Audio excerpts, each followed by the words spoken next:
உட்கார்வோம். கர்த்தருடைய பரிசுத்த நாமத்தின் மகிமையுண்டாகட்டும். இந்த நாளிலே கூடி வந்திருக்கிற உங்கள் அனைவருக்கும் இயேசுவின் நாமத்தினாலே என்னுடைய நல்வாழ்த்துக்கள். இந்த நாளில் பார்த்தீங்கன்னா மெசேஜ் டாபிக் வந்து ட்ரையாங்கல் அப்படின்னு சொல்லி செய்தி தலைப்பு முக்கோணம். நம்மலாம் படிக்கும் போதெல்லாம் படிச்சிருப்போம். முக்கோணம் வந்து triangles are 3 corners equal and same. அந்த ட்ரையாங்கல் பார்த்தீங்கன்னா 3 பக்கம் என்ன செய்யும், ஒரே போல தான் இருக்கும். ஏதோ பெருசு இருக்காது, ஏதோ வந்துட்டு வித்தியாசம் இருக்காது. ரெக்டாங்கிள் என்ன வித்தியாசம் இருக்கும், மற்ற எல்லா ஷேப்ஸும் கொஞ்சம் கொஞ்சம் வித்தியாசம் இருக்கும். ஆனால் ட்ரையாங்கல் பார்த்தீங்கன்னா ஈக்குவல் ஷேப். ஆண்டவர் ஆதியிலிருந்து அந்த முதல், ஆதியிலிருந்து ஆண்டவர் உலகத்தை உண்டாக்கின அந்த நாள் முதல் இந்த நாள் வரைக்கும், இன்னும் வருகிற நாட்கள் வரைக்கும் கூட ஆண்டவர் அந்த ட்ரையாங்கல் மூலியமா தான் என்ன செய்யறாரு, செயல்படுறாரு. ஆண்டவர் அல்லேலூயா சொல்லுவோமா? அநேக பேர் அநேக காரியங்களை காணாமல் போட்டீங்க. நான் கூட சில காரியங்களை காணாமல் போட்டு தேடும் போது ஆண்டவர் கொடுத்த ஒரு வார்த்தைகள் தான் இது. ஆகையினால நம்ம என்னென்னலாம் காணாமல் போட்டோம் அப்படின்னு சொல்லி என்ன செய்ய போகிறோம், கண்டுபிடிக்க போகிறோம். ஃபர்ஸ்ட்ல நம்ம பார்க்குறோம், ஆண்டவர் முதல்ல என்ன செஞ்சார்னா, ஆண்டவர் வந்துட்டு வானத்தை பூமியை மண்ட சராசரங்களையும் ஆண்டவர் படைத்தார், உலகத்தை படைத்தார். உலகத்தை படைக்கும் போது முக்கோணத்தினால தான் என்ன செஞ்சாரு, அதை படைத்தார்.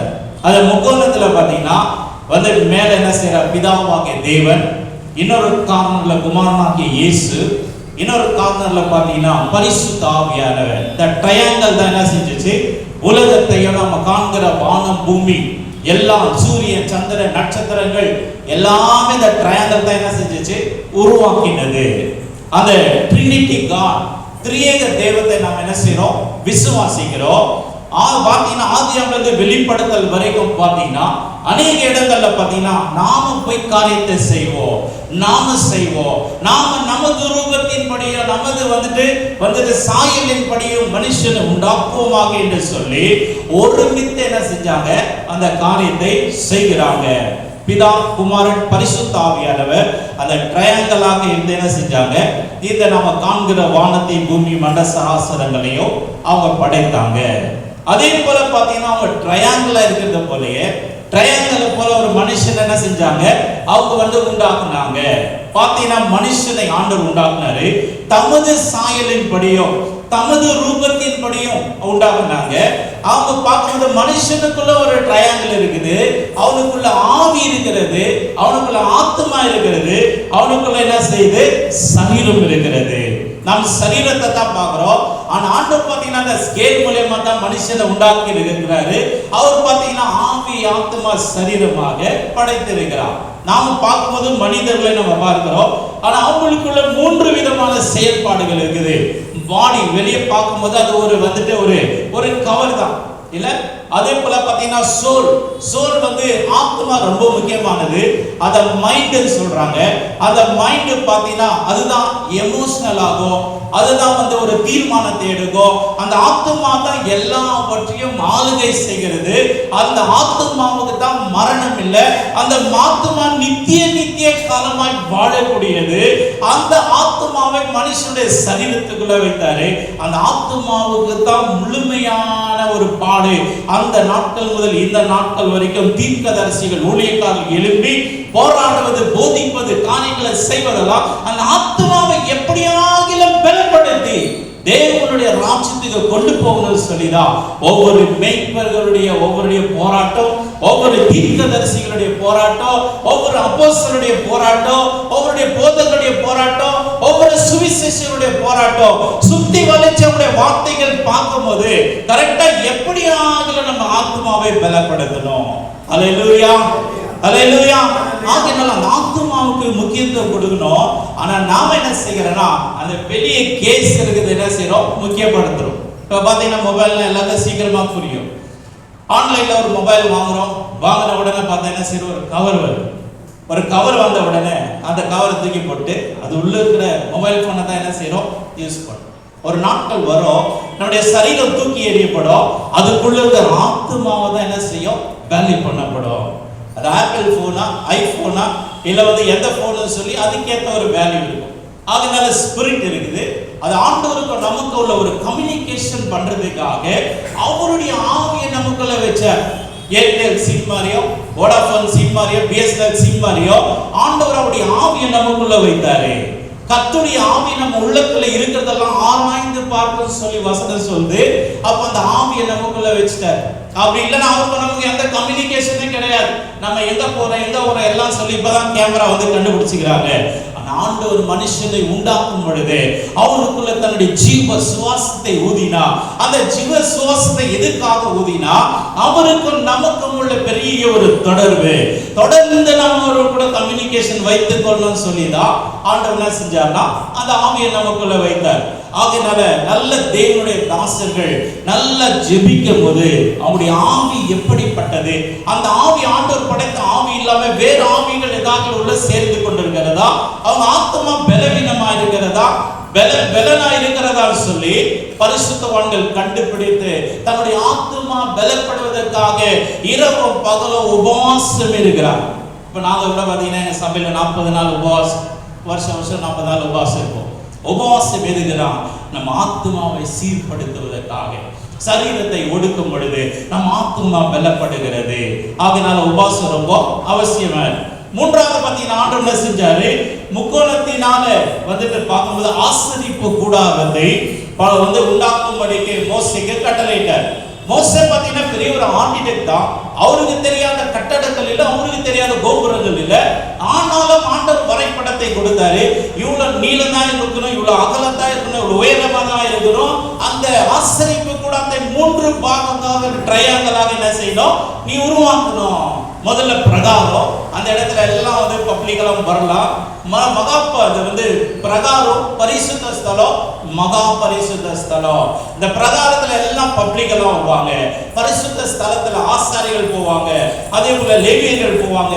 மகா பரிசுத்த ஸ்தானத்துல தெரிந்து கொள்ளப்பட்ட, அழைக்கப்பட்ட, தெரிந்து கொள்ளப்பட்ட, அபிஷேகிக்கப்பட்ட, பூரணமாக்கப்பட்ட, அனுபவத்துக்குள்ள நடத்தப்பட்ட ஒரு ஆசாரியன் தான் என்ன செய்யணும்? அந்த மகா பரிசுத்த ஸ்தலத்துல சென்று அந்த இடத்துல ஆண்டவருக்காக என்ன செய்யணும்? அந்த இடத்துல ஆசாரிய ஊழியம் செய்யணும். ஊழியம் என்பது சாதாரணமானது அல்ல. தேவன் உலக தோற்றது முன்குறித்து தாயின் கருவிலுக்கு ஒரு பெயர் சொல்லி அழைத்து அவங்களை வித்தியாசமாய் தேவன் வந்து அவங்களை அழைத்து அவங்களுக்கு அனுபவங்களை கொடுத்து பயங்கரமா தேவன் உருவாக்கி தான் என்ன செய்யறாரு? ஒரு சபையில கொண்டு வந்து நிற்க வைக்கிறார். அந்த ஸ்டேஜ்ல யார் வேணா நிக்கலாம், யார் வேணா பைபிள் பிரீச் பண்ணலாம், யார் வேணா ஜெபம் பண்ணலாம். பட் ஆண்டவர் தெரிந்து கொண்டு அபிஷேகிக்கப்பட்டவர்களுக்குள்ள தேவ ஆவியால வித்தியாசமா செயல்படுவாரு. ஒரு டாடா கம்பெனியில போனீங்கன்னா அதுக்கேற்ற யூனிஃபார்ம், அதுக்கேற்ற எல்லா சிஸ்டம் இருக்கும். பிஎஸ்என்எல்ல போனீங்கன்னா அதுக்கேற்ற யூனிஃபார்ம் எல்லாம் இருக்கும்.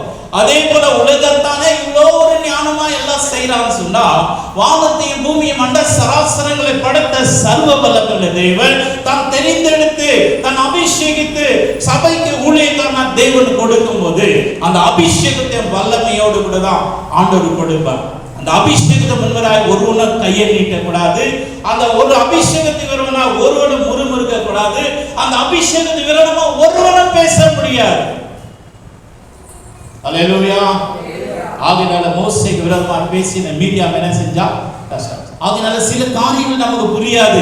அவங்களுடைய மெச்சூரிட்டி வேற, நம்முடைய மெச்சூரிட்டி வேற, அவங்களுடைய வழி நடத்துறது வேற, நம்முடைய வழி நடத்துறது வேற. புரியாத இருக்கும்போது அமைதியா நம்ம இருந்து கவனிக்கணும். இல்லைன்னா குறிப்பிட்ட நபரிடத்துல சந்தேகத்தை நம்ம போய் கேட்கும் போது அந்த சந்தேகம் தெளிவாகும். ஆகையால இப்படி ஆசரிப்பு கூடாரத்தை கூட ஆண்டவர் 3 பங்கா என்ன செஞ்சாரு? ட்ரையாங்கல் ஆண்டவர் உருவாக்குனாரு. இதெல்லாம் நமக்கு என்ன செய்யும்? எல்லாமே நமக்கு தெரியும் பிரியமானவர்களே. ஆகையால புதிய ஏற்பாட்டுல கூட நம்ம பார்க்கும்போது இயேசுவானவர் என்ன செய்யறார்? மறுரூப மலையில போயிட்டு மறுரூப மலைக்கு போய் என்ன செய்யறாரு? அவரு ஜெபிக்கிறாரு. அப்ப நம்ம வேதத்தை வாசிக்கிறோம். இந்த மத்தேயு 17:2 அவர்களுக்கு முன்பதாய் மறுரூபமானா அவர் முகம் சூரியனை போல பிரகாசித்தது, அவர் வஸ்திரம் வெளிச்சத்தை போல வெண்மையாயிற்று. நம்ம இந்த சம்பவத்தை வாசித்திருக்கிறோம்.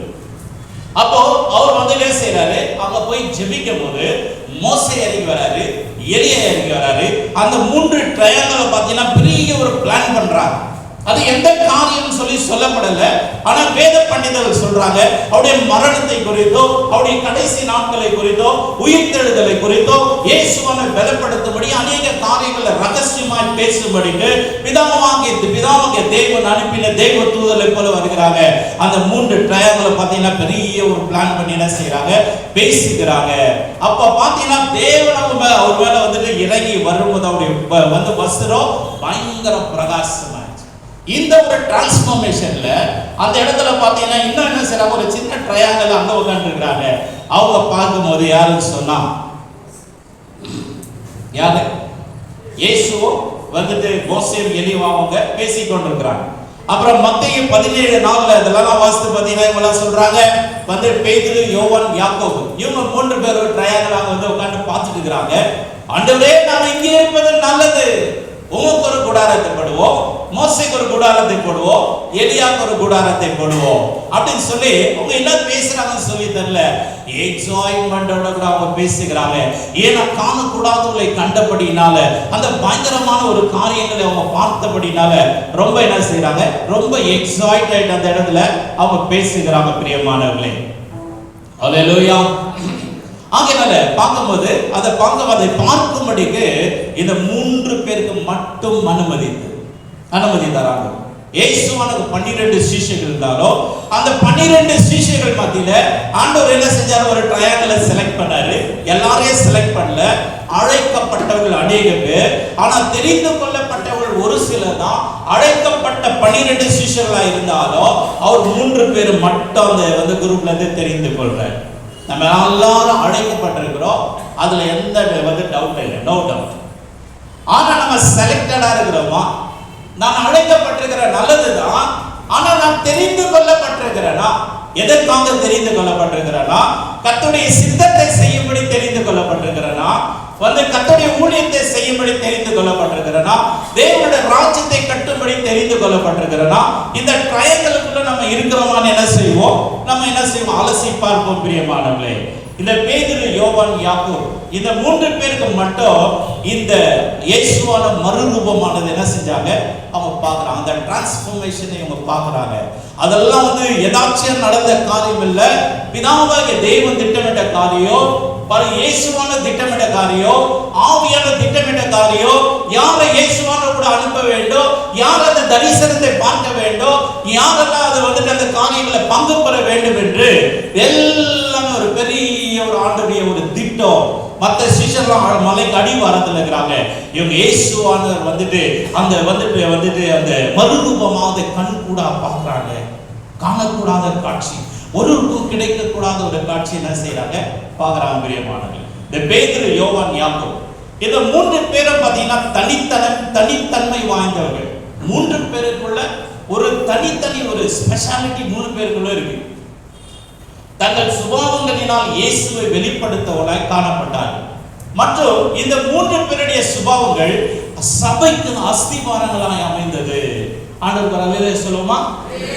பேதுரு, யோவான், யாக்கோபு இந்த 3 பேருக்குள்ள இருந்த தனித்தன்மை சபையினுடைய அஸ்திவாரமாய் மாறினது. அந்த அஸ்திவாரத்தின் மேலதான் இயேசுவான சொன்னார், இந்த கல்லின் மேல் என் சபையை கட்டுவேன். எந்த கல்லு மேல? இந்த பேதுரு, யோவான், யாக்கோபுக்குள்ள இருந்த அந்த குணாதிசயம் யாருக்கு இருக்கிறதோ அவங்க மேலதான் அந்த சபை கட்டுறாரு. என்கிட்ட பணம் இருக்குது, நான் சபை கட்டிடுவேன், நாளைக்கு கட்டிடுவேன், நான் அதை பண்ணிட்டு இதை பண்ணி சொல்லிட முடியாது. இந்த 3 பேருக்குள்ள இருக்கிற இந்த காரியங்கள் நமக்குள்ள இருக்குமானா ஆண்டவர் என்னை ஊழியத்துல பயன்படுத்துவாரு. ஏன் மூலமா சபையை கட்டுவாரு, ஏன் மூலமா அநேக சிஷ்யர்களை உருவாக்குவாரு, ஏன் மூலமா அநேக பார்க்கும்போது ஆசீர்வாதங்கள் உண்டாகும். என விசுவாசிகளுடைய உள்ளத்திலிருந்து ஜீவனுள்ள நதிகள் புறப்பட்டு ஓடும். அல்லேலூயா. மற்ற சீஷர்லாம் பார்த்தா என்ன செய்யறாங்க, வெயிட் பண்ணிட்டுக்கிறாங்க. இந்த பேதுரு, யோவான், யாக்கோபு அந்த ட்ரையாங்கிள்குள்ள வந்துட்டாங்க.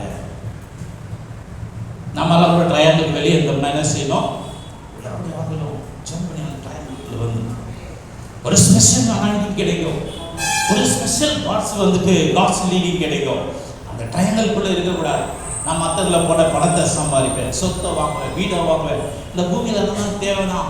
ஆனா வந்துட்டு அதை தாண்டி ஒரு காரியம் நமக்கு இருக்கு. அந்த ட்ரையாங்கிள்குள்ள எப்படியாவது நான் போய் நுழைஞ்சிருந்தேன். அல்லேலூயா. பிரசங்கி 4:12 சொல்லுது, ஒருவனை யாதாம் ஒருவன் மேற்கொள்ள வந்தால் ஒருவரும் அவனுக்கு எதிர்த்து நிற்கலாமே, இருவரும் எதிர்த்து அவனுக்கு நிற்கலாமே, முப்பரின் நூல் அறவே ஆறாது. இந்த முப்பரி நூல் பிதா குமாரன் பரிசுத்த ஆவியானவர் ஒரு முப்பரி நூலா இருந்தாங்க. இந்த பேதுரு யோவான் யாக்கோபு ஒரு முப்பரி நூலா இருந்தாங்க. இந்த சபையில பார்க்கும்போது அப்படிப்பட்ட முப்பரி நூலை ஆண்டவர் தேடிக் கொண்டிருக்கிறார். அந்த 3 நூல்ல நாம என்ன செய்யணும்? ஒரு நூலா நாம அமைந்திருக்க வேண்டும். புதிய ஏற்பாட்டு சபையும் ஒரு முக்கோணத்தினால் தேவன் கட்டுகிறார். பேதுரு என்றால் தரிசனம், வெளிப்பாடு, ஒப்பனை. யோவான் என்றால் அவர் தேவ அன்பு கொண்டவர். யாக்கோபு என்றால் ஒரு ஜெப வீரர். பேதுரு தரிசனங்களை, வெளிப்பாடுகளை பெற்றவர். இயேசுவானவரை ஆச்சரியப்படுகிற அளவுக்கு வெளிப்பாடு பெற்றவர் பிரியமானவர்களே. ஆகினால யோவான் பார்க்கும்போது இயேசுவோட மார்புல சார்ந்ததுனால அவனுக்குள்ள ஒரு தேவ அன்பு. 1 யோவான், 2 யோவான், 3 யோவான் வாஸ்து பாருங்கன்னா அன்பு அன்பு அன்பு அப்படியே பின்னி பிணைஞ்சிருக்கும் அவருடைய பிரசங்கத்துல. யாக்கோபு பார்த்தீங்கன்னா ஒரு மறைமுகமா ஜெபம் ஜெபம் ஜெபம் ஜெபம். ஒரு நல்ல ஒரு பிரேயர் வாரியரா என்ன செஞ்சாரு அவர் இருந்தார். இந்த 3 விசேஷ தன்மைகளோ இயேசுவிடம் இருந்தது. இந்த சீஷர்கள் அவருடன் நெருங்கி இருந்ததனால அவர்கள் விசேஷித்தவர்களானார்கள். இல்ல, இந்த 3 தன்மை இயேசுவானுக்குள்ள இருந்துச்சு. இயேசுவான இந்த க்ளோஸ் சர்க்கிள்ல இவங்க 3 பேர் இருந்ததனால அந்த குணாதிசயம் அவங்களுக்குள்ள வந்துச்சு, அந்த அபிஷேகம் அவங்களுக்குள்ள வந்துச்சு, அந்த ஆசீர்வாதங்கள் அவங்களுக்குள்ள வந்துச்சு. ஆண்டவராக இயேசு பார்க்கும்போது ஜெப வீரரா இருந்தார். அவரை போல ஜெபம் பண்ண யாரும் இருக்க முடியாது. இரவெல்லாம் ஜெபம் பண்ணார், வனாந்தரத்துல போய் ஜெபம் பண்ணார், அதிகாலையில போய் ஜெபம் பண்ணார். ஜெபம் ஜெபம் ஜெபம் ஜெபம் இயேசுவோட வாழ்க்கையில பின்னி பிணைந்து இருந்தது. அவர் பிதாவுக்கு சமமாய் இருந்தாரு. பிதாவுக்கு சமமாய் இருப்பதை கொள்ளையாடின பொருளாக எண்ணாமல் தன்னை தாமே தாழ்த்தி அடிமை ரூபம் எடுத்து மனுஷ சாயலால் பூமிக்கு வந்து நான் பிதாவுக்கு சமமானவர் என்று மேட்டிமை பாராட்டாமல் அவர் என்ன செய்தார்னா ஒவ்வொரு காரியத்துக்கு பிதாவானவரை கேட்பார். ஆண்டவரே, இந்த நாள்ல நான் என்ன செய்ய சித்தமா இருக்கு? ஆண்டவரே, நான் இங்கெல்லாம் போறேன், நீங்க ஆசீர்வதிங்க. அப்படிப்பட்ட ஜெபம் இல்லை. நான் எங்கெல்லாம் போய் உங்களுடைய ஊழியத்தை செய்ய நீங்க சித்தமா இருக்கு. ஆண்டவர் வீடு வாங்க நான் ஆசையா இருக்கிறேன், எப்படின்னா கொடுத்துருப்பா. இந்த மாதிரி ஒரு பொண்ணை பார்த்துக்கிறேன், கல்யாணம் பண்ணணும், எப்படின்னா அந்த பொண்ணை கொடுத்துருங்கப்பா. இந்த மாதிரி படிக்கணும், எப்படின்னா படிச்சு முடிச்சுங்கப்பா. அது நம்முடைய சித்தம். ஆனா ஆண்டுடைய சித்தம் வேற இருக்கும். ஆண்டுடைய சித்தத்தை நீங்க பெறும் பொழுது பரிபூர்ணமான ஒரு சமாதானம், பரிபூர்ணமான ஒரு ஆசீர்வாதம் இருக்கும். நாம அடப்பிடிச்சு கேட்டு பெற்றுக் கொள்வதில் வேதனை. கர்த்தர் கொடுக்கிற ஆசீர்வாதத்தோட அவரு வேதனையை கூட்டவே மாட்டார் பிரியமானவர். ஆகையால எனக்கு அன்பான தேவனுடைய பிள்ளைகளே, இயேசுவானவர் ஆண்டவரே எங்கெல்லாம் போறேன் அவர் பிளான் எல்லாம் காமிச்சு பிதாவை ஆசீர்வதிங்கன்னு சொல்லல. ஆண்டவரே, என்னை எங்கெல்லாம் கொண்டு போக நீங்க சித்தமா இருக்கு. நம்முடைய ஒவ்வொரு ஜெபம் அப்படித்தான் இருக்கணும். உலகத்தார போல நம்முடைய விண்ணப்பம் வேண்டுதலுக்குள்ள டே பை டே நம்ம ஸ்பிரிச்சுவல் அந்த மென்டாலிட்டி, அந்த ஆக்டிவிட்டீஸ் எல்லாம் மெச்சூரிட்டியா இருக்கும். பேசுகிற வார்த்தைகள், பேசுகிற காரியங்கள்லாம் டே பை டே நம்ம டிரான்ஸ்ஃபர்மேஷன் ஆகினே இருக்கும். வேதத்தில் உள்ள போய் வெளியே வரும், வேதத்தில் நனையணும், பரிசுத்தாவினால் நனையணும், தெய்வ சித்தத்தை அறிந்து கொள்ளணும். கண்மூடித்தனமாய் நான் ஏதோ ஒரு ஊழியத்தை செய்வதல்ல, ஆண்டவர் திட்டமிட்டு வைத்த இடத்துல நான் ஊழியத்தை செய்ய வேண்டும். ஹல்லேலூயா. எலியா பார்த்தீங்கன்னா பெரிய பயங்கரமான ஊழியர், ராஜா கூட பயப்படுவாங்க, பெரிய பெரிய ஆட்கள்லாம் கூட பயப்படுவாங்க. ஆனால் சொன்னாரு, நீ போய் கேரித் ஆற்றிலே ஒளிந்து கொண்டு. அவன் ஓடி போய் ஒளிந்து கொண்டிருக்கான். ஆண்டவர் சொன்ன இடத்துல இருந்ததுனால காகங்கள் அவனை போஷித்தது. ஆண்டவர் அவனை காட்டினார். என்னுடைய ஒரே நோக்கம் அப்படிதான், ஸ்தாபனத்தின் மூலியமா நான் அனுப்பப்பட்ட குஜராத்துக்கு ஆண்டவர் வைத்திருக்கிறார் ஒரு விசுவாசம். ஆண்டவர் அதன் காலத்தில் எங்களை போஷித்து ஆண்டவர் வழி நடத்துகிறார். அப்பப்போ குறைகள் இருந்தாலும் அந்த குறைகள் ஆண்டவர் விட்டுறாம இது தேவைகளை சந்த ஆழகா நடக்கும். எலியாவை போஷித்த தேவர் என்னையும் போஷித்த தேவர் வல்லமையுள்ளவர். ஆண்டவர்களை எங்க வச்சாரோ அங்க இருக்கணும் பிரியமானவர். ஆகையால் சங்கீதம் 34:5 சொல்லுகிறது, அவர்கள் அவரை நோக்கி பார்த்து பிரகாசம் அடைந்தார்கள், அவருடைய முகங்கள் வெட்கப்படவில்லை. ஆண்டவரை நோக்கி பார்க்கணும், ஆண்டவர் நோக்கி பார்க்கணும். சங்கீதம் 124 சொல்லுது, எனக்கு ஒத்தாசை வரும் பர்வதங்களின் நேராக என் கண்களை ஏறெடுக்கிற வானத்தை பூமியை உண்டாக்கின கர்த்தரிடத்திலிருந்து எனக்கு ஒத்தாசை வரும். எந்த தேவையா இருந்தாலும், ஸ்பிரிச்சுவல் தேவையா இருக்கட்டும், ஒருவேளை வந்து ஃபைனான்சியல் தேவையா இருக்கட்டும், வாட் எவர் இட் இஸ், நம்ம என்ன செய்யணும்? ஆண்டவரை தான் நோக்கி பார்க்கணும், அவரை தான் நோக்கி பார்க்கணும். இங்க சங்கீதக்காரர் சொல்றாரு, அவர்கள் அவரை நோக்கி பார்த்து பிரகாசம் அடைந்தாங்க. பேதுரு, யோவான், யாக்கோபு இயேசுவை நோக்கி பார்த்ததுனால அவங்களுடைய வாழ்க்கை, அவங்களுடைய முகம் மட்டும் இல்லை, அவங்களுடைய வாழ்க்கையை பிரகாசமாய் மாறிடுச்சு. பேதுரு ஒரு வந்துட்டு வெளிப்பாடு வீரனாய் மாறினான். யோவான் ஒரு அன்பின் அடையாளமாய் மாறினான். யாக்கோபு ஜெப வீரனாய் என்ன செஞ்சா மாறினான். அவர்கள் இயேசுவை அறிய வேண்டிய விதத்தில் அறிந்தார்கள். மற்றும் கிறிஸ்துவை தங்கள் சரீரத்துல அச்ச அடையாளங்களாக தரித்துக் கொண்டார்கள். டேட்டோலாம் போட்டுக்கிறாங்க இல்லை? இப்பெல்லாம் ஒரு வாலிப பொண்ணு வந்து என்கிட்ட கேட்டான், டேட்டோலாம் போட்டுக்கணுமா? வேதவசம் சேர்த்து காமிச்சு, உங்கள் சரீரத்தை கீறி கொள்ளக்கூடாது, அது ஆண்டுடைய ஆலயமா இருக்கு. வாலி பசங்களாம் டேட்டை போடணும், அப்படி போடணும், இப்படி போடணும்னா அப்பா அம்மா கம்பி காய் வச்சு நீங்களே போட்டுருங்க டேட்டை. ஒரே ஒரு பெரிய டேட்டா விழுந்துடும். தேவனுடைய பிள்ளைங்க இன்னைக்கு உள்ள இருக்கிறத விட ரொம்ப வெளிய கலாச்சாரங்களை உள்ள கொண்டு வர பிரயாசப்படுகிறார். வாலிப பிள்ளைகளை வைத்துக் கொண்டிருக்கிற பெற்றோர்கள் மிகுந்த ஜாக்கிரதையா இருக்க வேண்டும். தங்கள் சரீரத்துல இயேசுவை அச்ச அடையாளமாக என்ன செஞ்சாங்கன்னா அவங்க தரித்துக் கொண்டிருந்தாங்க. நாம யாரை தரித்துக் கொண்டுகிறோம்? நம்முடைய அடையாளம் என்ன? நம்முடைய ரோல் மாடல் என்ன? நம்ம யாரை பின்பற்றுகிறோம், யாரை செய்கிறோம்? நீங்கெல்லாம் நல்ல பிள்ளைங்க. சில பேர் பார்த்தீங்கன்னா என்ன செய்யறாங்க? சில பேர் பார்த்தீங்கன்னா எனக்கு வந்து எம்எல்ஏ தெரியும், அப்புறம் பார்த்தீங்கன்னா எம்பிஏ தெரியும், எனக்கு சிஎம் தெரியும், எனக்கு கவுன்சிலர் தெரியும், எனக்கு ரவுடி கும்பல் இருக்கும். பாஸ்டர் சர்ச்சு வரதான் அமைதியாக இருக்கிற பயங்கரமான ஆளுங்க. என் பின்னாடி ஒரு கூட்டமே இருக்குது. பாஸ்டர் பிரசன்ட் பண்ணிட்டு அந்த வழியாக தானே வருவார் இல்ல? அவங்க தெரியும், இவங்க தெரியும். சில பேர் பார்த்தோன்னா எனக்கு எசேக்கியா பிரான்சிஸ் தெரியும், ரொம்ப நெருக்கம். எனக்கு மோகன் சிலாசஸ் தெரியும், அவர் ரொம்ப நெருக்கமானவர். ஆலன் பால் எனக்கு தெரியும், தினகரன் தெரியும் அப்படின்னு சொல்லிட்டு ரொம்ப இதில் இந்த மாதிரி ஒரு பெருமை. அவர் கூட என்ன செய்யறாங்க, ஒரு கம்யூனிகேஷன் இருக்கிறது ரொம்ப சந்தோஷமா நினைக்கிறேன். அவங்களும் ஒரு சாதாரண ஊழியக்காரர்கள். அவங்களுடைய ஆத்மா பலப்படுத்த அவங்களும் என்ன செய்யறாங்க, போராடுவாங்க. நாம பார்க்க வேண்டியது ஊழியக்காரரையோ ஊழியக்கார அம்மாவையோ மூப்பர்களையோ அல்ல, நம்ம பார்க்க வேண்டியது இயேசுவானவர் மட்டும்தான். அல்லேலூயா. ஆகையால அவங்க தெரியும், இவங்க தெரியுன்றதால விட்டுட்டு எனக்கு இயேசுவே தெரியும் அப்படி நீங்க சொன்னீங்கன்னா பரலோகமே சந்தோஷம். எனக்கு இயேசுவே தெரியும், நல்லா நான் அறிய வேண்டிய விதத்துல நான் அறிந்தேங்க, என் ஆத்மா ரட்சிக்கப்பட்டது, என் ஆத்மா மீட்கப்பட்டதுன்னு நீங்க சொன்னீங்கன்னா பரலோகமே எந்திரிச்சு சாதிக்கும். அதை விட்டு அவங்க தெரியும், இவங்க தெரியும், அந்த வார்த்தையெல்லாம் தேவைப்படுங்க பேசவே கூடாது. கர்நாடகாவில் போகிற, தமிழ்நாட்டிலலாம் போயிட்டீங்கன்னா, அண்ணே அந்த எம்எல்ஏ நமக்கு ரொம்ப நெருக்கமானது, உங்களுக்கு என்ன வேலை அவங்க சொல்லுங்க. ஒரு வேலையாக வேண்டியதில்லை. அல்லேலூயா. ஆகையினால நம்ம இங்கே யாரை அறிந்து கொள்ளணும்? இயேசுவானவர். யோவான் 12:26 சொல்லுகிறது, ஒருவன் எனக்கு ஊழியம் செய்கிறவனானால் என்னை பின்பற்ற கடவன், நான் எங்கே இருக்கிறேனோ அங்கே என் ஊழியக்காரனும் இருப்பான். ஒருவன் எனக்கு ஊழியம் செய்வானானால் பிதாவானவர் அவனை கனம் பண்ணுவார். நீ ஊழியம் செய்ய விரும்பினா ஃபர்ஸ்ட் ஆண்டுடைய கட்டளை கற்பனை அவரை பின்பற்று. அவர் எங்க இருக்கிறார் அங்கே, அவர் இல்லாத இடத்துக்கெல்லாம் என்ன செய்யாத, உண்ட பெருசா காட்டிக்க வேண்டாம். ஆண்டு சில பேருக்கு ஸ்டேஜ் மைக்கம் கிடைச்சா படுற பாடு பார்த்தீங்கன்னா பயங்கரமான பாடு. என்ன பேசுறாங்க, என்ன செய்யறாங்க தெரியாது. ஒரு ஸ்டேஜ் ஒரு மைக் கிடைச்சிட்டா போதும், ஒரு பிள்ளைகிராம மாதிரி அவர் நினைப்பு, இல்லைன்னா பார்த்தீங்கன்னா பெனின் மாதிரி நினைப்பு. ரொம்ப ஆபத்தான காரியங்களை என்ன செய்யறாங்க, சில பேர் செய்யறாங்க. ஆகையினால ஆண்டவரை தான் நம்ம பின்பற்றணுமே தவிர நம்ம வேறு ஒருத்தரை நம்ம பின்பற்றவே கூடாது. பிரியமானவர்களே, கர்த்தருடைய பரிசுத்த நாமத்துக்கு பயன்படாது. ஆகையினால துரஷ்டவதமா என்ன நடக்குது அப்படின்னு சொல்லி பார்த்தா வந்துட்டு அந்த இடத்துல இந்த நாட்களில் பார்த்தீங்கன்னா சபைக்கு தேவை, அழிப்பு தேவை, ஜெபம் தேவை, தரிசனம் தேவை.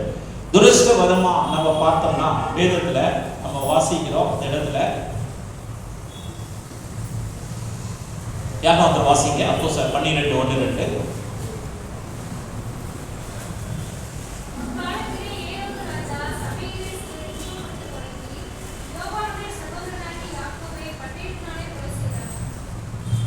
வாசிங்க, தொடர்ந்து வாசிங்க.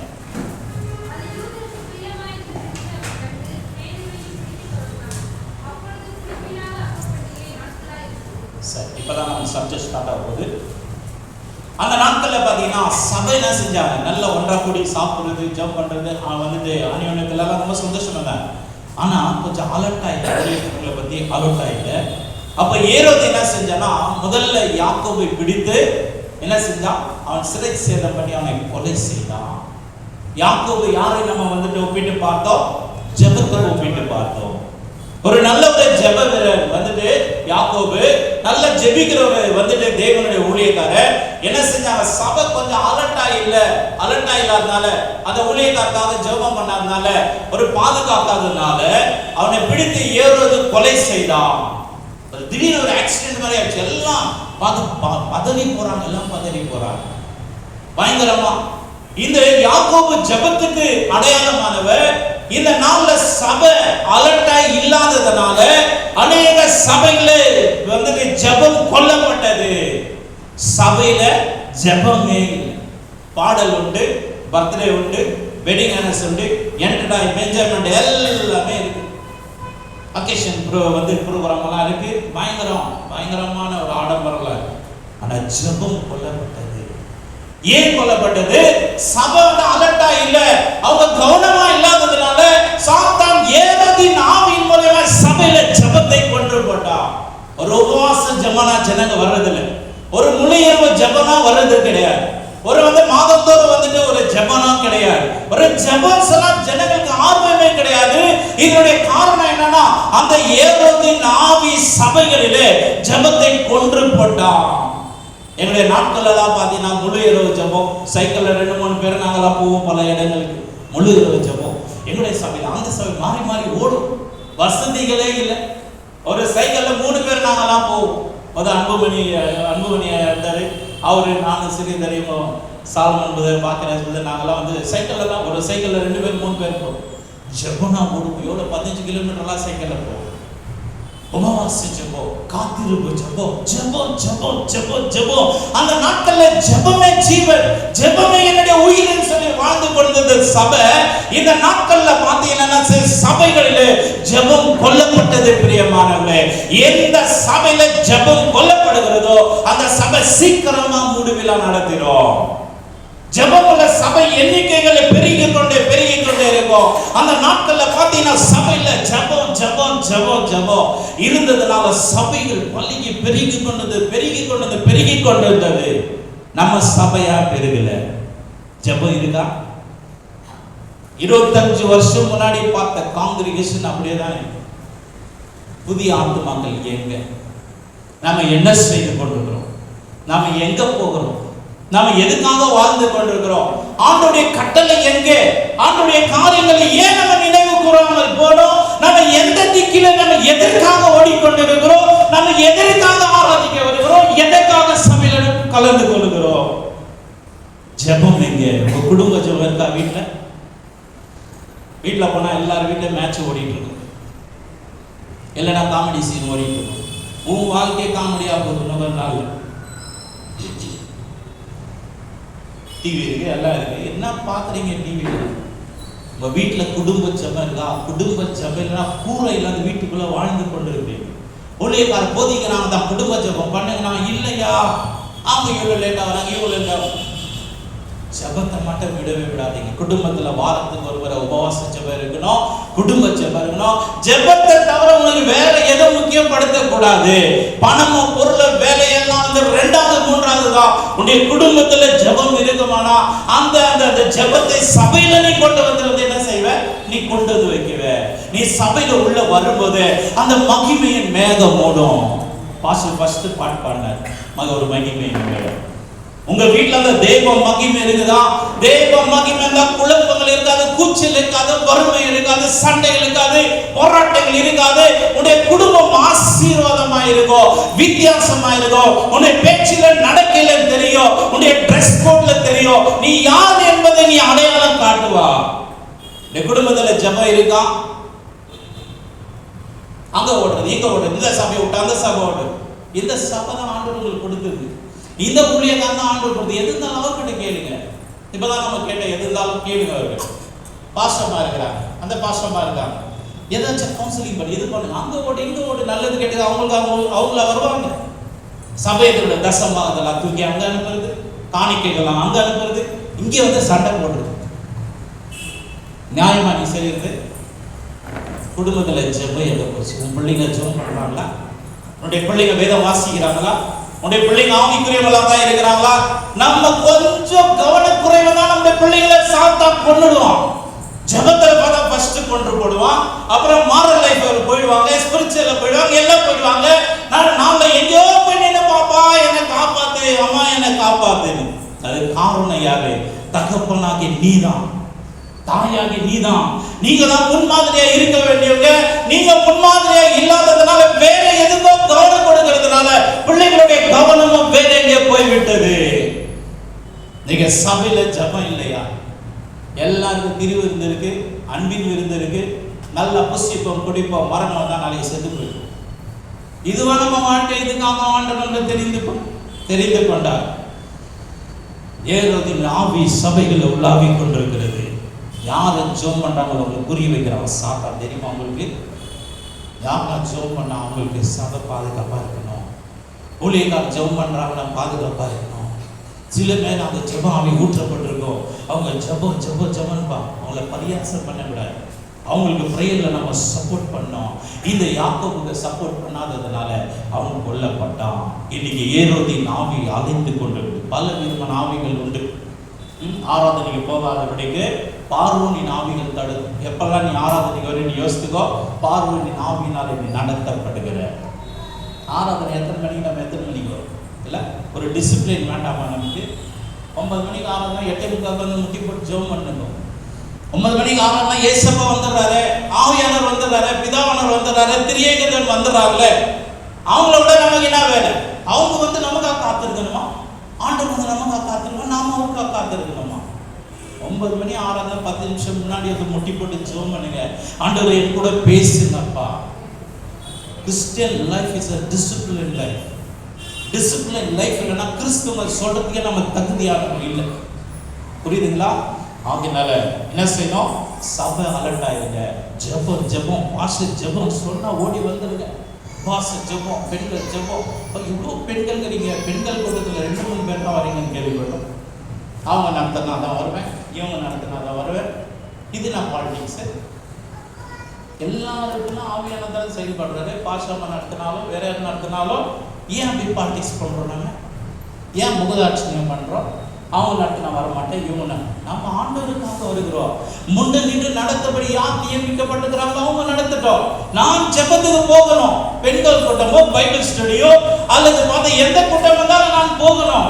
நான் ஆண்டவருக்காக போற யார் மனுஷனுடைய முகத்தை நான் வந்து கனப்படுத்துவதற்காக கர்த்தருக்காக என்ன செய்ய போகிறேன்? பார்த்தீங்கன்னா எனக்கு அன்பான தேவனுடைய பிள்ளைகளை, இன்று ஏரோதின் பொல்லாத ஆவிகள் சபைகளில் என்ன செய்து ஜெபத்தையும் ஜெபிக்கிறோட கொன்று போடுகிறது. ஆதி சபை கவனக்குறைவாக இருந்தது. நம்முடைய சபை எப்படி இருக்கு? ஜெபத்தில் அலர்ட்டாக இருக்கிறோமா? மற்ற எல்லாத்துலேயும் அலர்ட்டாக இருக்கிறோம் போஷார். ஆனால் ஜெபத்தில் ஏன் நம்ம கவனக்குறைவாக? சபையை கொண்டு போட்டுருவான், சபையை இல்லாத பண்ணிடுவான். நீங்க அநேக சபைகளை கூத்து இருக்குது, ஆட்டம் பாட்டம் எல்லாமே இருக்கு. ஜெபம் ஒன்று தவறு கிடையாது. விசுவாசிகள் ஜெபம் பண்ணதில்ல. 20 வருஷம் முன்னாடி சொன்ன அதே வார்த்தை தான் சொல்லி ஜெபம் பண்றாங்க. ஜெபத்துல எந்த முன்னேற்றமும் கிடையவே கிடையாது. நம்ம வஸ்திரங்களை கிழித்து, நம்ம தலைமையில புழுதியை போட்டு, நம்முடைய சந்ததியைக்காக அழுது புலம்பி ஜெபிக்க வேண்டிய அப்படிப்பட்ட கட்டாயத்துக்குள்ள நம்ம வாழ்ந்து கொண்டிருக்கிறோம். இனி வருகிற நாட்கள் இன்னும் மோசமா இருக்கிறது. இப்ப இருக்கிற நாட்கள் பொல்லாததா இருக்கிறது என்று சொன்னா இன்னும் சில நாட்கள் போனா என்ன நடக்க யோசித்து பாருங்க. ஒரு புருஷன் 4 நாள் தொழிலையோ வியாபாரத்தில் என்ன செய்வா? அவர் அனுப்பிச்சு விட்ட ஊருக்கு அதை பேசிக்கிட்டு, அவர் அனுப்பிச்சு விட்டு சீரியல்களை பார்த்துட்டு, அவங்க அனுப்பி சினிமா பார்த்துட்டு இருந்தா நம்ம குடும்பம் எப்படி உருப்படையில பயங்கரமா இருக்கு. பிரியமான நம்முடைய பிள்ளைகள்லாம் நம்மகிட்ட கொடுக்கப்பட்ட ஆடுகளை போல, தாவீதுகிட்ட கொடுக்கப்பட்ட கொஞ்சம் ஆடுகள்ல உண்மையில அவன் சவுல் கிட்ட சொல்றான், ராஜாவே ஒரு முறை கரடி வந்துட்டு என் நாட்டை பிடிச்சுன்னு போச்சு. கரடி தடினால் அடிச்சு கொன்று போட்டு நாட்டை நான் மீட்டு கொண்டேன். ஒரு முறை சிங்கம் வந்துச்சு, சிங்கத்துக்கிட்ட என்ன செஞ்சேன்? என் நாட்டை நான் மீட்டு கொண்டேன். எனக்கு கொஞ்சம் கொடுக்கப்பட்ட அந்த ஆட்டில் நான் உண்மையா இருக்கேன்.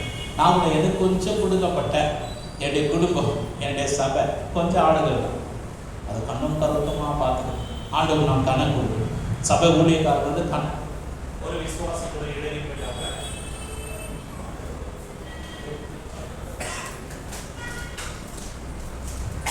Thank you, Jesus. சரி. ஆகையினால் உங்களுக்கு கொடுக்கப்பட்ட சின்ன குடும்பம், உங்களுக்கு கொடுக்கப்பட்ட சின்ன ஒரு பிரேயர்ஸ், சின்ன ஒரு லேடிஸ் மீட்டிங், சின்ன ஒரு சண்டே கிளாஸ், சின்ன ஒரு சபை, அதை உண்மையா நடத்துங்க. தாவீது உண்மையா நடத்துறதுனால ஆண்டவர் பார்த்தாரு, இவ்வளோ உண்மையை உத்தமா நடக்கிறான், இந்த கொஞ்சத்திலேயே உண்மையா இருக்கிறான்னு சொல்லி ஆண்டவர் அவனை தான் செலக்ட் பண்ணி இஸ்ரவேல் ஜனங்களாக பெரிய ஆட்டு மந்தையை மேய்க்கும்படிக்கு ஒரு விசேஷமான அபிஷேகம் பண்ணி சாமுவேலை கொம்புனால நிரப்பி அபிஷேகத்தை கொண்டு போக சொன்னாங்க. ஆகையினால அந்த இடத்துல பார்த்தீங்கன்னா தாவீதை குறித்து அவன் பார்த்தீங்கன்னா ஆடு மேய்க்கிற ஒரு அசுத்தமாக இருக்கும், பரிசுத்தாவின் வேற மாதிரி சொல்றான். அவன் சிவந்த மேனியோ அழகான ரூபம் உள்ளவனாக இருந்தான். ஆண்டுடைய பார்வையில் ரொம்ப அழகா இருக்கும்.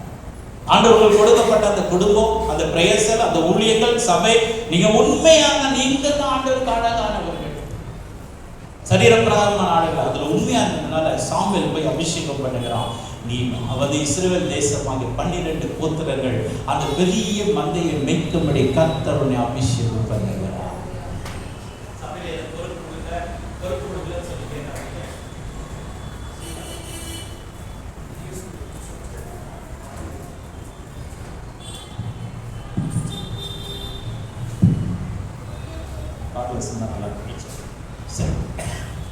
ஆகையால நாம கூட ஆண்டவர் கொடுத்த சின்ன வேலையில உண்மையா இருந்தா பெரிய மந்தைக்கு என்ன செய்வாரு, நம்மை மீட்பராய் கொண்டு போவார். கொஞ்சம் விஷயத்திலே நம்ம திலுமுல் பண்றது அப்படி இப்படிமா இருந்தோம்னா கொடுத்த ஊழியமும் பறிக்கப்பட்டு போயிடும். அதனால பார்த்தீங்கன்னா உன் நாடுகளின் நிலைமை நன்றாய் அறிந்து கொள், உன் மந்தை மேல் கவனமாய். ஒருவேளை உங்களுக்கு எந்த ஊழியம் இல்லை, குடும்பம்னா அந்த குடும்பத்தை அதுதான் ஆடுகள் கண்ணும் கருத்துமா நடத்தும். பிள்ளைகளை கூட ரொம்ப கண்ணும் கருத்துமா நடத்துறோம். அவங்ககிட்ட எப்படியெல்லாம் நடந்துடணும் சொல்லி என்ன செய்ய வேணும் சொல்லு. எஸ்தர் ராஜ்யத்தையும் பார்க்கும்போது அந்த ஆகஸ்ட் ராஜா நாட்களில் பார்க்கும்போது 127 நாடுகளை யூதர்களை கொன்று போடும்படி ஆமாம் நிறைய திட்டமிட்டோம். ஆனா பார்த்தீங்கன்னா எஸ்தர் ராஜ்யத்தை சுகமா இருக்க வேண்டிய அந்த நேரம் அவர் சொல்றாங்க, நான் செத்தாலும் சாகுறேன், நான் அத்துமீறி ராஜ்யத்தில் பிரவேசிப்பேன், அல்லும் பகலும் 3 நாள் உபவாசம் இருந்தேன் சொல்றேன். ஒரு நாட்கள்ல விசுவாசிகளா ஏழ்மையா இருக்கும் போது பார்த்தீங்கன்னா எல்லாம் ஜெபத்தில் இருந்தாங்க. கொஞ்சம் வசதி வாய்ப்புகள் கொஞ்சம் ஈரம் கண்ட உடனே அவங்களாம் வர்றதில்ல, பெரிய ஆளுமாயிட்டாங்க. எஸ்தர் ராஜாவை அந்த 127 தேசத்துக்கு ராஜாவுடைய மனைவியாக போறார். எல்லாமே செலக்ட் ஆயிடுச்சு. ஆனால் பார்த்தீங்கன்னா தன் ஜனத்துக்காக அவர் அல்லும் பகலும் 3 நாள் உபவாசம் இருந்து கண்ணீரோடு ஜெபம் பண்றார். ஆண்டவரே எப்படியாகலே ஜனங்களை ஆண்டவரை மீட்டுக் கொள்ளுங்கப்பா, ஒரு ஆத்துமா மாறும், ஒரு வாஞ்ச, நான் சுகமா இருந்தேன் எனக்கு என்னன்னு யோசிக்கல, எல்லாம் யூதர்களுக்காக சொல்றேன். நம்ம சபையில யாருக்கு என்ன பிரச்சனை என்ன நமக்கு தெரியுமா? சபையில் இருக்கிற ஜனங்களுக்காக ஜெபம் பண்றோமா? நம்ம மாநிலத்தில் எத்தனை மாவட்டங்கள் இருக்குன்னு தெரியுமா? எத்தனை தாலுக்கு இருக்குன்னு தெரியுமா? எப்படிப்பட்ட ஜாதி ஜனங்கள் இருக்கிறாங்க தெரியுமா? அழுது குழம்பி நம்ம ஜெபம் பண்ணோம். ஒருவேளை எஸ்தர் ராஜ்யத்தை போல நீ சுகமா இருக்கலாம், ஆனால் அதெல்லாம் சுகத்தெல்லாம் நீ மறந்து நீ ஆண்டவர்கிட்ட ஜெபம் பண்ணினா ஆண்டவர் கேட்பார். இந்த எஃப்எம்பியில் பார்த்தீங்கன்னா நீங்கள் ட்ரைனிங்கெல்லாம் எடுத்துருக்கிறேன், ரொம்ப விருப்பம். அந்த எஃப்எம்பியில் பார்த்தீங்கன்னா மூத்த தலைவர்கள் சாம் கமலேஷன், பி சாமுவேல், எமில் சிபஸ், இவங்கெல்லாம் பார்த்தீங்கன்னா வாலிப நாட்களில் மலையில் போயிட்டு பயங்கரமாக ஜெபம் பண்ணாங்க. ஒரு பணம் இல்லை, பொருள் இல்லை, ஸ்டூடெண்ட்டாக எல்லாம் அவங்க ஜெபத்தை கேட்டு ஆண்டவர் அவங்கள ரைஸ் பண்ணாரு. பயங்கரமாக உயர்த்துறாங்க. இன்னைக்கு பார்த்தீங்கன்னா இந்தியாவிலே லார்ஜஸ்ட் மிஷனரி ஒரு ஆர்கனைசேஷன் சொன்னால் எஃப்எம்பி தான். ஆயிரக்கணக்கான மிஷனரி இருக்கிறாங்க. அவங்க பார்த்தீங்கன்னா பல பயிற்சிகள் கொடுக்குறாங்க. நானும் பார்த்தீங்கன்னா வந்துட்டு வேலை செய்து கொண்டு வருஷம் போகும். சரி, அருமையான ஒரு ட்ரைனிங் இருக்கும், அருமையாக இருக்கும். அப்படி 3-4 வாட்டி வாலிபர் சேர்ந்து ஜெபம் பண்ணதுனால அவ்வளோ பெரிய மிஷனரி மூவ்மெண்ட் இண்டஸ்ட்ரி நம்முடைய காங்கிரஸ் ஏராளமான கிளை சபையெல்லாம் வந்துச்சுன்னு சொன்னால் அந்த நாட்களில் பாசையா ஆசிரியர் முழங்கால் பிடிச்சோம். அந்த நாட்களில் மூப்பர்கள் சொல்லுவோம்.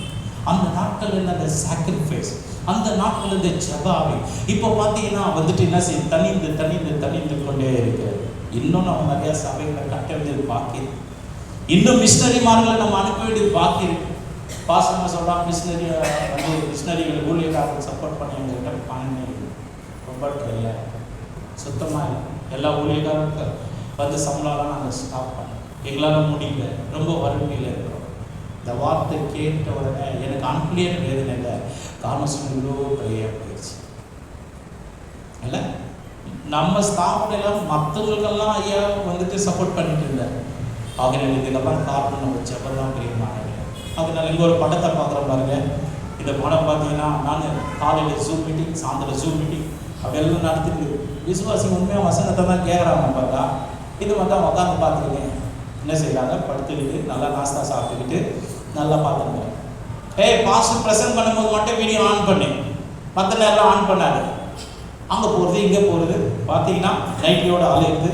பார்த்தீங்கன்னா ஆண்களை ஆச்சரோட அலைஞ்சிட்டு இருப்பாங்க. இப்படியெல்லாம் பண்ணிக்கிட்டு இருப்பாங்க.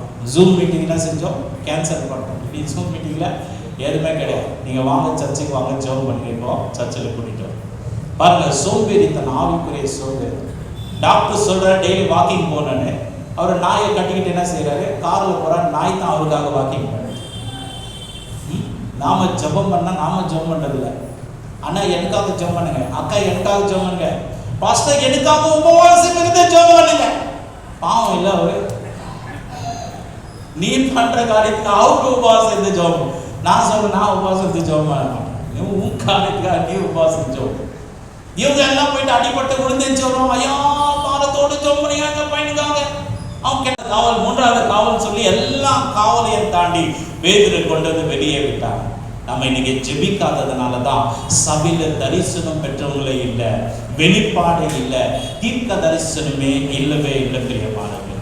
ஆகையினால எனக்கு அன்பான தேவனுடைய பிள்ளைகளே, இப்படி இன்று அநேக சபைகளிலே தரிசனம் இல்லை, வெளிப்பாடும் இல்லை. ஜனங்களுக்கு பணத்தை காட்டி, பொருளை காட்டி, வசதி காட்டி அவர்கள் தரிசனத்தை வெளிப்பாடைய சாத்தா என்ன பண்ணிட்டான்? சிறப்படுத்தலாம், ஜெயிலில் போட்டேன்.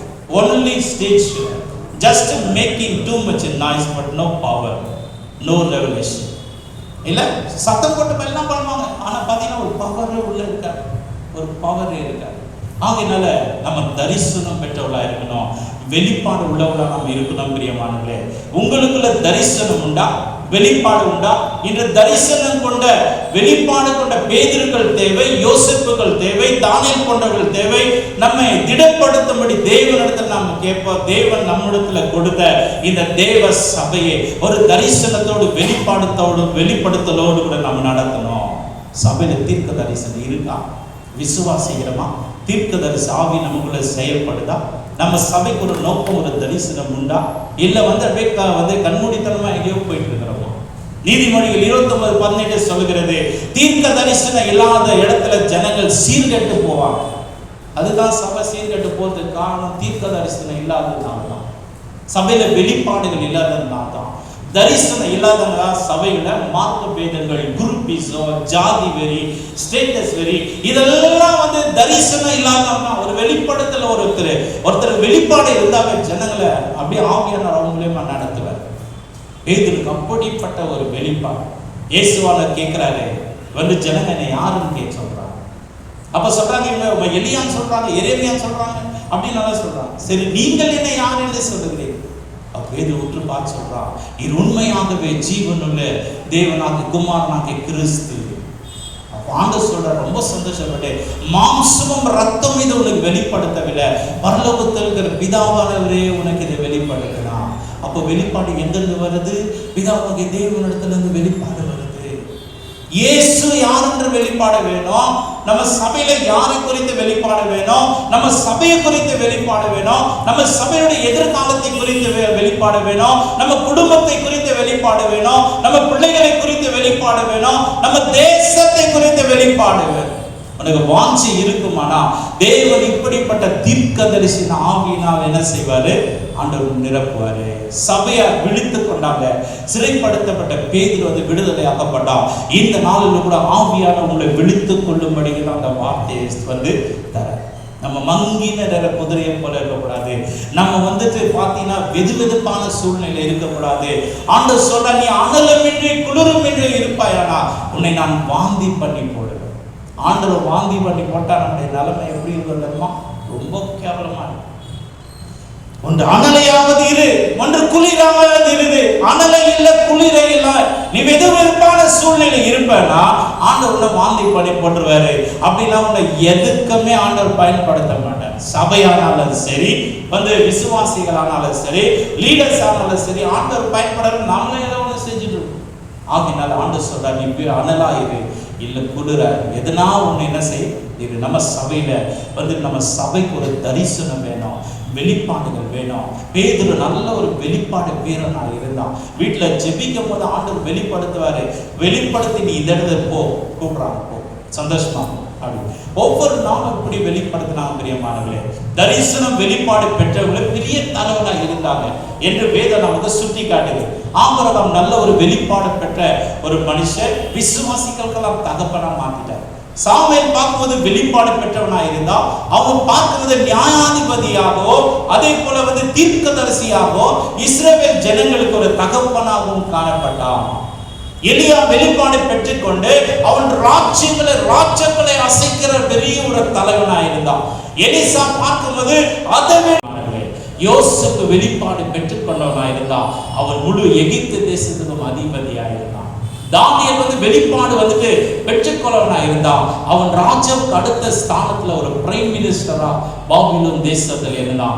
பேதுரு வெளிப்பாடு பெற்றதுனால எல்லா சீஷர்களுக்கும் பேதுருவை தலைவரா என்ன செஞ்சார், ஆண்டவரே அப்பாயிண்ட் பண்ணார். எல்லா சீஷர்களுக்கும் தலைவர். நீ தரிசனம் பெருகனா இருந்தா, நீ வெளிப்பாடு பெருகனா இருந்தா, நிச்சயமா அந்த லீடர்ஷிப்புக்குள்ள ஆண்டவரை கொண்டு வருவாரு. அதுதான் பெஸ்ட் குவாலிட்டி. உங்கள்கிட்ட தரிசனம் இல்லை, தீர்க்க தரிசனம் இல்லை, நானும் ஒரு தலைவனா வரணும்னா ஆண்டவர் செலக்ட் பண்ணாத மனுஷரை செலக்ட் பண்ணுவான் இல்லை. ஆகையினால இந்த கண்பான தேவனுடைய பிள்ளைகளே, ஆண்டவர்கிட்ட வந்துட்டு இந்த வாரங்களை நம்ம நாடணும், ஆண்டவர் கேட்கணும். பார்த்தீங்கன்னா பேதுருக்கு அநேக தரிசனம் உண்டாச்சு, பவுலுக்கு அநேக தரிசனங்கள் உண்டாச்சு. தரிசனம் வெளிப்பாடு யாருக்கெல்லாம் கிடைச்சிச்சோ அவங்கெல்லாம் நல்ல ஒரு பெரிய ஒரு லீடர்ஷிப்ல தேசத்துல முதன்மையான ஸ்தானத்துல இருக்கிறத பார்க்கணும். நாமும் அப்படி முதன்மையான ஸ்தானத்துக்கு வரணும் அப்படின்னு என்ன செய்யறாரு, ஆண்டவர் விரும்புகிறார். கடைசியா நம்ம அன்பு பார்க்கிறோம். அன்பு நாடு கடத்தப்பட்டது, கண்கள் பிடுங்கப்பட்டது. யோவான் ஸ்நானகன் என்ன செஞ்சாங்க, அவன் அன்பான சிஷ்யன், அவனை தூக்கிட்டு போய் பத்ம தீவுல போட்டு கண்களை பிடிக்கிட்டாங்க. சரீரத்துக்குரிய கண்கள் அவனுக்கு வந்துட்டு இழந்தான். அவன் ஆவிக்குரிய கண்கள் திறக்கப்பட்டுதான் அநேக தரிசனத்தை காண்டான். ஆண்டோடைய அன்பு வெளிப்படுத்துவதில் யோவானை போல யாருமே இல்லை பிரியமானவர்களே. யோவான் 13:23 சொல்லப்படுகிறது, அந்த சமயத்தில் அவருடைய சீஷர் இயேசுக்கு அன்பாயிருந்த ஒருவர் இயேசுவின் மார்பிலே சாய்ந்து கொண்டிருந்தான். உனக்கு அன்புள்ள இருதயம் எப்படி வரணும், நீ ஆண்டவரோடு மார்பில சாய்ந்து கொண்டிருக்கணும். அன்புக்கு அடையாளம் இயேசு தான் பிரியமான. அன்பு சொன்னவே இயேசு தான். உலகமே அதை அறியும். இயேசு அன்பா இருக்கிற நல்லதுதான். அவரை விசுவாசிக்கிற நீ அன்பா இருக்கிறையா? அவர் ஊழியம் செய்யற நீ அன்பா இருக்கிறாயா? குடும்பத்துல மனைவியிடத்துல நீ அன்பா இருக்கிறாயா? கண்ணனிடத்துல அன்பா இருக்கிறாயா? பிள்ளைகளிடத்துல அன்பா இருக்கிறாயா? வீட்டுக்கு போனா நரி மூஞ்சை காட்டு, வீட்டுக்கு போனா நாய் மூஞ்சை காட்டு, வெளியே வந்தா தேவதூதரை போல முக்காடிட்டு கொண்டு ஜெபம். பிள்ளைகளை ஏசாத பயங்கரமான வார்த்தை, கெட்ட வார்த்தையில திட்டு. புருஷனுக்கு அடங்குறது கிடையாது, மனைவிக்கு உண்மையா இருக்கிறது கிடையாது. குடும்பத்துல எல்லாம் தாறுமாறான காரணம். இந்த தேவ அன்பு உனக்குள்ள இருந்தா உன் மனைவி நீ நேசிக்கிற விதமே வேற மாதிரி, உன் கணவனை நேசிக்கிற விதமாக வேறமா இருக்கும், உன் பிள்ளைகளை நேசிக்கிற விதமே வேறமா இருக்கும். சபையில வந்தா கூட பார்க்கும்போது ஒவ்வொருத்தரும் நீ நேசிக்கிற விதமே வேற இருக்கும். அந்த தேவ அன்பின் ஆவி உனக்குள்ள ஊற்றப்படும் போது உன்னுடைய முகமே பிரகாசமான.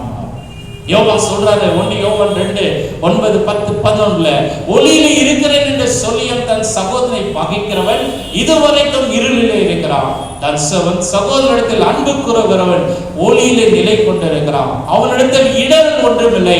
தன் சகோதரனை பகைக்கிறவன் இருளிலே இருந்து இருளிலே நடக்கிறான். இருளானது அவன் கண்களை குருடாக்கினபடினால்தான் தான் போகும் இடம் என்னதென்று அறியாத இருக்கிறான். பக்கத்தில் இருக்கிற விசுவாசி நேசிக்க முடியல, ஏதோ ஒரு பகையை வச்சு என்ன செய்யறாங்க, தள்ளி வைக்காது. அவங்களுக்கு ஒரு குரூப் ஏற்படுத்தி எபிரேயர் 2:18 சொல்லுது, ஆதலால் அவர் தாமே சோதிக்கப்பட்ட பாடுபட்டபடினால அவர் சோதிக்கப்பட்ட உதவி செய்ய வல்லவராக இருக்கிறார். பல போராட்டங்கள் இருக்கும் நமக்கு, ஆனா அந்த அன்பின் அபிஷேகத்தை பெற்றுக்கொண்டா எல்லா இடத்துல அன்பாக பேசும். ஸ்டைன் கிரஹாம் அவரையும் 2 பிள்ளைங்க என்ன செஞ்சாங்க, ஒரிசால பயங்கரமா வேன்ல வச்சு கொடுத்துட்டாங்க. அவங்களுடைய மனைவி அவங்களுடைய பொண்ணு மட்டும் இருக்கிறாங்க. எல்லா பிரஸ்காரெல்லாம் வந்து சொல்றாங்க, அவங்களுக்கு எப்படி பழி வாங்கினா மனசு ஆறுதலா சொல்லுங்க. அவங்க சொன்னாங்க, நான் அவங்களை மன்னிச்சு நான் ஏசு அன்பா இருக்கிறத நானும் அவங்க இடத்துல அன்பா இருக்கிறது. எல்லா பிரஸ்காரெல்லாம் ரொம்ப ஆச்சரியமாயிட்டாங்க. நம்மளால அப்படி செய்ய முடியுமா? நம்மளை பகைக்கிறவங்களை நேசிக்க முடியுமா? உன் சத்துரு ஒரு கணத்துல அதெல்லாம் மறு கணத்தை காட்டுன்னு சொல்றார். காட்டுகிறோமா? அன்பின் ஆவி இருக்கிறவங்களுக்கு தான் தேவனுடைய மார்பில சாய்ந்து கொண்டு அந்த அன்பினுடைய அபிஷேகத்தை பெற்றுக்கொண்டவங்களுக்கு தான் அப்படிப்பட்ட ஒரு அன்பு.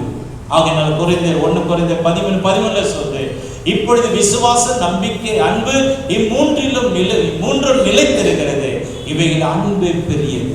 நம்முடைய சபையில யாராவது புதுசா வந்தா என்ன செய்யணும்? அப்படியே வற்புறுத்தி, பிரதர் எப்படி இருக்கிறீங்க, சிஸ்டர் எப்படி இருக்கிறீங்க, அன்பா பேசணும்.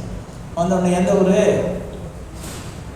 எந்த ஜாதி, என்ன வேலை செய்றீங்க, எல்லாம் இன்டர்வியூ எடுக்கிறோம். நம்ம அன்பா நம்ம பேசும்போது அந்த ஆத்மா வந்து அப்படியே அடைக்கலம் வந்து இந்த சபையை நம்மளுடைய சுவிசேஷனாவே அன்பு தாங்க, டீச்சிங்னாவே அன்பு தாங்க, சபைனாவே அன்பு தாங்க, இயேசுவினாவே அன்பு தாங்க, கிறிஸ்டியானிட்டினாவே ஒரு அன்பு தான்.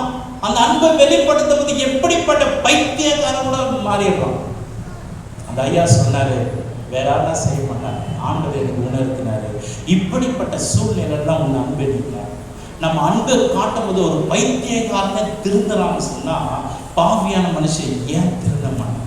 இல்லை, அந்த கிறிஸ்துவின் அன்பு நம்ம சபையில் இருக்கா? அந்த கிறிஸ்துவின் அன்பு நமக்குள்ள இருக்கா? அந்த கிறிஸ்துவின் அன்பு ஊழியக்காரனாக நம்ம எங்களிடத்துல இருக்கா? தினந்தோறும் பரிசோதித்து பார்க்கணும். நான் அப்படிதான் ஜெபம் பண்ணுவேன், ஆண்டவரே நான் அன்பா இருக்கணும் ஜெபம் பண்ணுவேன். நைட்டு 12 மணிக்கு வந்து கதவு தருவாங்க, கேட்டை தாண்டி இங்கே வந்து தட்டம் பாதையில பேய் பிடிச்சதுல தூக்கி நடுவாங்க, திட்டி அமிச்சிடலாமான்னு கோவம். அப்பதான் நீ தானே ஜெபம் பண்ண ஆண்டவர், நீ தானே ஜெபம் பண்ண, அன்பா இருக்கணும். அவங்ககிட்ட அன்புக்காக அவ்வளோ நேரத்துக்கு ஆள் என்னெல்லாம் தருது, அப்படியே வந்து என்ன கோட்டை வெட்டிக்கிட்டே என்னம்மா பிரச்சனைன்னு சொல்லுங்க. ஐயா பேய் பிடிச்சிக்கிட்டியா, இந்த மாதிரி அவங்க புருஷன் பேரெல்லாம் சொல்லுது, என்னென்னமா சொல்லுது, ஜெபம் பண்ணுங்க ஐயா அப்படி. கரெக்டாக நைட் 12 மணிக்கு தான் வரும்.